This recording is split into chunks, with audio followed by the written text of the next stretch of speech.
আজকে আমি পুরনো খারাপ প্লাস্টিকের বস্তার মধ্যে একটা ঘড়ি পেলাম। এই ঘড়িটা হচ্ছে 10 বছরের পুরনো ঘড়ি। তো বন্ধুরা তোমরা দেখতে পাচ্ছ ঘড়িটা কতটা পুরনো এবং এর মধ্যে কোনো ব্যাটারিও নেই। এই ঘড়িটা চলছে কিনা সেটা দেখার জন্য আমাকে একটা ব্যাটারি কিনে আনতে হবে। তার জন্য আমি তাড়াতাড়ি দোকান থেকে একটা ব্যাটারি কিনে নিয়ে চলে আসলাম। তো চলো এবার ঘড়িতে ব্যাটারিটা লাগিয়ে দেখি ঘড়িটা কাজ করছে কিনা। তো বন্ধুরা ঘড়িতে ব্যাটারিটা লাগানোর পরে ঘড়িটা কোনো কাজ করছে না, কারণ ঘড়িটা 10 বছরের পুরনো। তো চলো গাইজ আজকে ঘড়িটাকে খুলে নিয়ে ধুয়ে মুছে একে আগের অবস্থায় ফিরিয়ে আনার চেষ্টা করি। তার আগে তোমাদের জানিয়ে দিই এই ঘড়িতে মোট 3টা ব্যাটারি লাগে। একটা ঘড়ির মেন ব্যাটারি আর দুটা হচ্ছে ঘড়ির স্পিকারের ব্যাটারি, কারণ এই ঘড়িতে প্রতি 1 ঘন্টা অন্তর অন্তর অ্যালার্ম বাজে। ঘড়ির সামনের দিকে বড় বড় স্পিকার আছে, মোড চেঞ্জ করার জন্য একটা বাটন আছে, ভলিউম বাড়া কমানোর জন্য একটা কন্ট্রোলার আছে। তো চলো তাড়াতাড়ি করে ঘড়িটাকে ঠিক করা যাক। বন্ধুরা সবার প্রথমে ঘড়িটাকে পরিষ্কার করার জন্য স্ক্রু ড্রাইভার দিয়ে ঘড়ির পিছনের স্ক্রুগুলো এক এক করে খুলে নেব।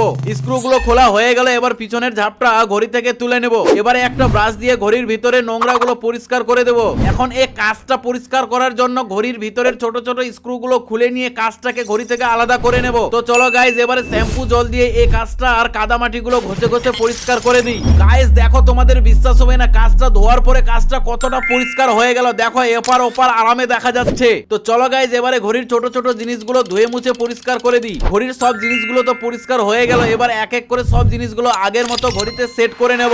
তো গাইজ দেখো ফাইনালি আমাদের ঘড়িটা কতটা সুন্দর হয়ে গেল। আগে ছিল এরকম, এখন হয়ে গেল এরকম। তো চলো এবার তাড়াতাড়ি ঘড়িতে ব্যাটারিটা লাগিয়ে দেখি ঘড়িটা কাজ করছে কিনা। বন্ধুরা এত কিছু করার পরে ঘড়িটা কাজ করছে না, কারণ ঘড়িটা প্রায় 10 বছরের পুরনো। তো গাইজ ঘড়িটা কাজ করছে না ঠিকই, কিন্তু দেখো ঘড়িটা আগের থেকে কতটা সুন্দর হয়ে গেছে। তো তোমরা কমেন্ট করে জানাও এটাকে 10 এর মধ্যে কত দিবে, আর ভিডিওতে লাইক করে চ্যানেলটাকে সাবস্ক্রাইব করে দাও।